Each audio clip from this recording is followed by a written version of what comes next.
અડાજણના વિઘ્નેશ્વર ગ્રુપના આયોજકો અને મંડપવાળા વચ્ચે બબાલ થઈ હતી. પેમેન્ટ બાકી હોવાનું જણાવી મંડપવાળો મંડપનો સામાન લઈને નીકળી ગયો હતો. તો ગણેશ આયોજકોને પૂછતા તેમણે કંઈક અલગ જ નિવેદન આપ્યું હતું.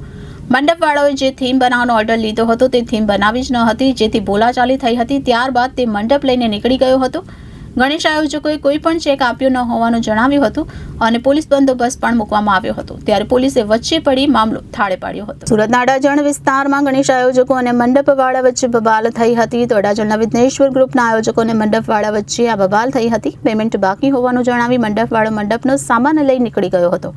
ગણેશ આયોજકોને પૂછતા તેમણે કંઈ અલગ જ નિવેદન આપ્યું હતું. મંડપવાળાઓએ જે થીમ બનાવવાનો ઓર્ડર લીધો હતો તે થીમ બનાવી જ ન હતી, જેથી બોલાચાલી થઈ હતી અને ત્યારબાદ તે મંડપ લઈને નીકળી ગયો હતો.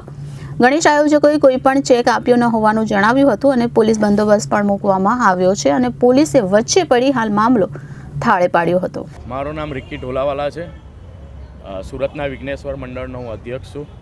અચ્છા, ગઈકાલે એક ઘટના બની હતી કે વિડીયો વાયરલ થયો આપણા મંડપમાં, શું છે હકીકત? હું એ સત્ય હકીકત જણાવવા માટે સુરતની જનતાને સામે આવ્યો છું, સમક્ષ આવ્યો છું કે જે આ ઘટના બની છે એ ઘટના એવી હતી કે અમે કલ્પેશભાઈ ભાણા ભગતવાળા, કૃષ્ણા ડેકોરેટના માલિક અને યશ ભાણા ભગવાનવાળાને અમે અમારા ગણપતિનું પંડાલનું કામ આપ્યું હતું. એમણે અમારું કામ 6 સપ્ટેમ્બર સુધી પૂરું કરેલું નહીં હતું.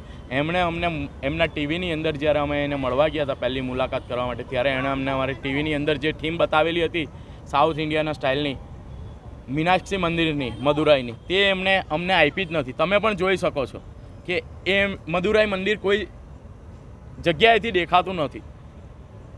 એમણે 6 સપ્ટેમ્બર સુધી અમારો મંડપ તૈયાર કરેલો નહીં હતો, રાત્રે 12 વાગ્યા સુધી. આ મંડપ પણ જેટલું પણ પ્રિન્ટિંગ દેખાય છે, પ્રિન્ટ દેખાય છે, એ બધું અમે જાતે જ કર્યું છે. અમારી પાસે વિઝ્યુઅલ છે. અમારા છોકરાઓએ, મંડળના છોકરાઓએ જાતે પેન્ટ કરી છે પીછી ફેરવીને.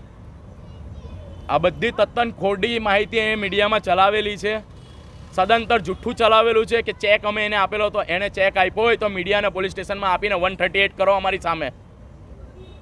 અમે કોઈ ચેક આપ્યો નથી એને, ને કોઈ ચેક રિટર્ન થયો નથી અમારો. એટલે ખોટી માહિતીઓ આપે છે ને ખોટી રીતે અમારી ધર્મની લાગણીઓ, અમારા મંડપની લાગણીઓ દુભાવેલી છે. ગણેશ ઉત્સવની અંદર આ પ્રતિમા જે અમારી ગણપતિ બાપાની પડી છે, મૂકી છે અમે, તે પ્રતિમાના મંડપની અંદર પણ એને ખંડિત કરવાની ટ્રાય કરી છે. બધે બાખોલા માર્યા છે, ચપ્પુને એના લઈને છે ને પડદાને ફાડવાની ટ્રાય કરી છે. પોલીસ ફરિયાદ પણ કરી? અમે પોલીસ ફરિયાદ કરી છે અડાજણ પોલીસ સ્ટેશનમાં એમના વિરુદ્ધ, ને 100 નંબરને પીસીઆરને ફોન કરીને પણ અમે બોલાવી હતી. તમે કેટલા વર્ષોથી આયોજન કરો છો? અમે ઘણા વર્ષોથી કરીએ છીએ. આજ સુધી અમારી સાથે આ નથી થયું. કેટલું દુઃખ થાય છે? ઘણું દુઃખ થાય છે. Bureau report, Janadesh news, Surat.